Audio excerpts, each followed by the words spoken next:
Pak Purbaya S3. Siapa lagi? Pak Peri S3. Yasyarli S3.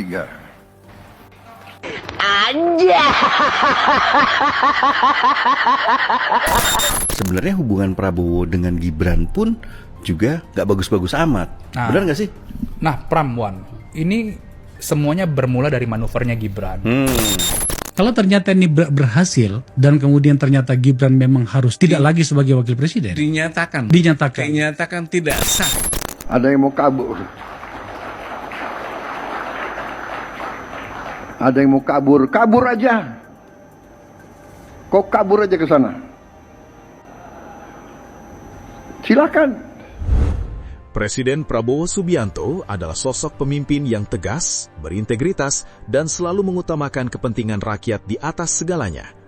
Dalam menghadapi berbagai dinamika politik, termasuk kontroversi ijazah Wakil Presiden Gibran Rakabuming Raka, Prabowo dipastikan akan mengambil sikap yang dewasa dan berprinsip.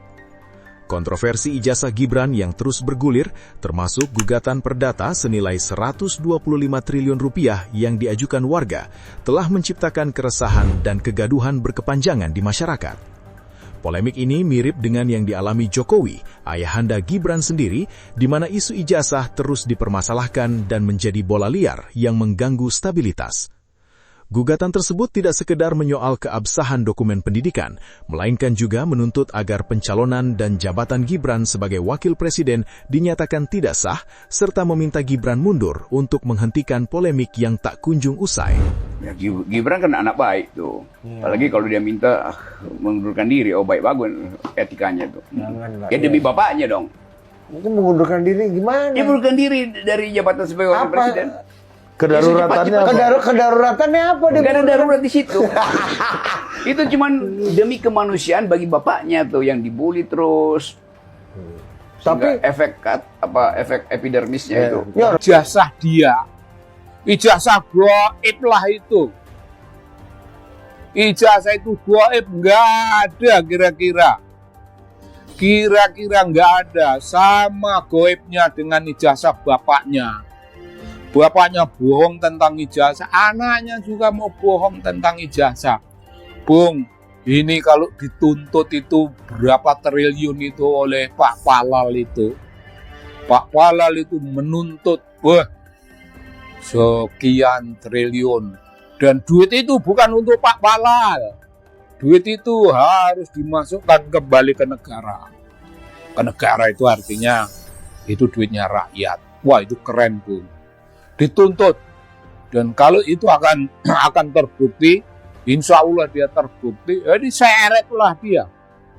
diseretlah keluar dari kantornya.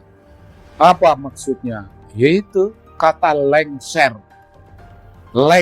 Bung, dilengserkan, bukan lengser karena sudah sampai waktunya, tapi dilengserkan, dibikin lengser, dibikin tidak relevan sama sekali, karena sekarang pun dia sudah tidak relevan. Nah, ngaku-ngaku ini, Bung, ngaku-ngaku sekolah di Santo Yusuf, itu sekolah elit yang tidak mungkin. Dia main di halaman sekolah itu pun mungkin diusir sama murid-murid di situ. Oke, gue dapat informasi bahwa sebenarnya hubungan Prabowo dengan Gibran pun juga gak bagus-bagus amat. Benar gak sih? Nah, Pramwan, ini semuanya bermula dari manuvernya Gibran. Kalau kita bisa Google dan ingat ya bahwa ketika Prabowo di luar negeri, Gibran ini mengeluarkan program lapor Mas Wapres. Lalu juga ada bantuan istana wakil presiden begitu ya. Misalkan kayak goodie bag, ada namanya istana wakil presiden ya, udah kayak mau nyalek aja gitu. Pakai harus perlu jati diri begitu ya. Nah setelah itu di sekeliling Prabowo ini merasa ini orang mau ngapain sih, manuver dan seterusnya. Nah setelah kejadian itu dia di grounded lah, istilahnya tadi sama Prabowo tidak diajak beberapa kali rapat, lalu juga kebijakan strategis pun tidak dilibatkan begitu ya.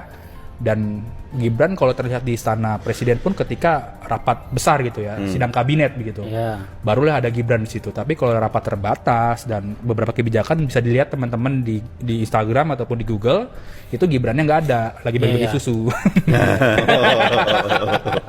Ya oke. Nah memang banyak yang bilang ya, ini kita sebenarnya kita udah full bucket, bahan wawancara, keterangan segala macam itu udah lama banget ya, yang memang menceritakan bahwa hubungan Prabowo dengan Gibran ini tidak baik-baik saja begitu. Ya gue inget dari Januari gue sudah minta kan, coba tolong cari tahu informasinya hubungan Prabowo dan Gibran gitu. Banyak banget Pram, kayak misalkan ini yang remeh ya, pernah suatu acara Prabowo itu melihat pakaian Gibran dan penampilan dan nggak rapi, selengean begitu ya, dan itu katanya ada yang menegur Gibran melalui orang-orangnya begitu. Belakangan kalau lu perhatikan Gibran itu udah rapi dan mirip-mirip orang-orang lingkarannya Prabowo kan, rapi-rapi segala macam. Dan ada lagi peristiwa lagi Sen. Apa? Gibran mengundang menteri untuk rakor lah, kira-kira di Istana Wapres. Udah tersebarlah undangannya. Tapi kemudian ditackle oleh istana. Jadi batal lah itu kira-kira. Jadi gitu. artinya dari Istana Presiden itu kemudian meminta rapat itu dibatalkan. Nah, gue juga dapat informasi nih ada menteri-menteri yang sebenarnya udah meluncur tuh waktu itu. Gitu. Menuju ke kantor Wapres, tiba-tiba dapat telepon gitu loh. Nggak jadi gitu loh. Jadi akhirnya mereka putar balik gitu.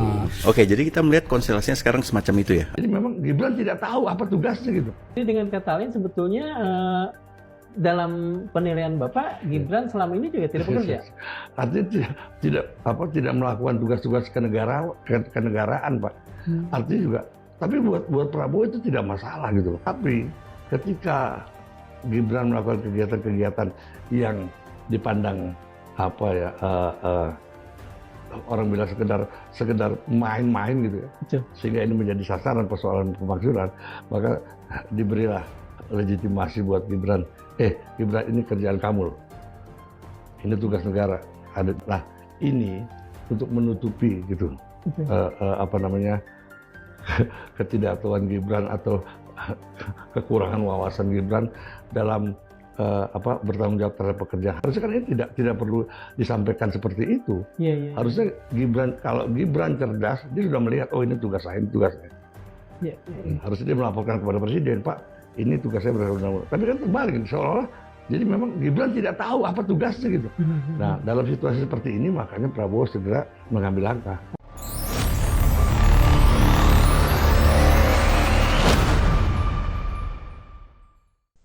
Bagi Prabowo, situasi seperti ini bukanlah hal yang perlu dipertahankan dengan segala cara.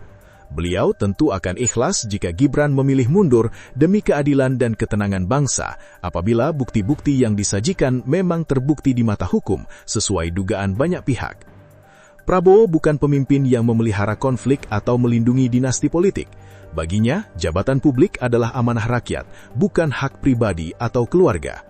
Jika mempertahankan satu orang justru merusak kepercayaan publik dan menciptakan kegaduhan terus-menerus, maka pengorbanan itu harus dilakukan.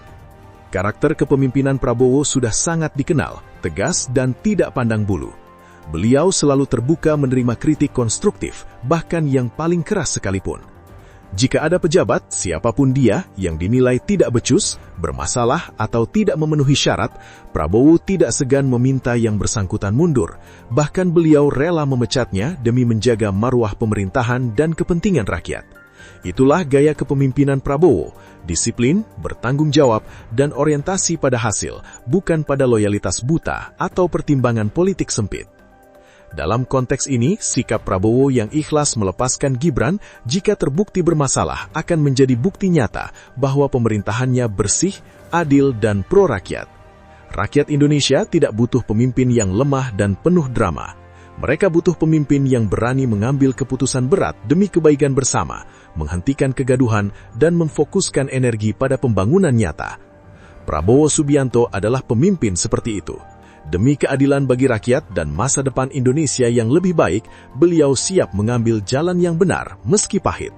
Itulah yang membuat rakyat percaya padanya. Terima kasih sudah menonton.